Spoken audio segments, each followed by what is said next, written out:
মীন রাশির জাতক জাতিকাদের ক্ষেত্রে ফাইন্যান্সের কথা যদি বলতে হয়, দেখুন মোটামুটি থাকবে। ১৪৩২ বঙ্গাব্দে যে প্রচুর ফাইন্যান্সিয়াল গ্রোথ হয়ে যাচ্ছে, আর পিছনের দিকে ফিরে তাকাতে হবে না, এতটা নয়। But definitely it's very true.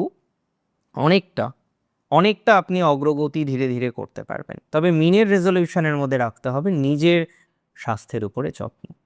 কুড়েমি করা যাবে না, রেগুলার বেসিসে এক্সারসাইজ করতে হবে, রেগুলার বেসিসে পজিটিভিটির জায়গা তৈরি করতে হবে। এবং আমরা যদি রেগুলার বেসিসে পজিটিভিটির জায়গা তৈরি করতে পারি, আমরা কিন্তু অনেকটা ভালো থাকবো, এতটুকু আপনাকে বলছি।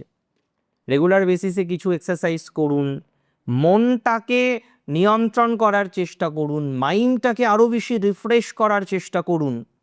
আর ডে বাই ডে আমি মনে করি আপনার হেলথ, ওয়েলথ বেটার দিকে যাবে।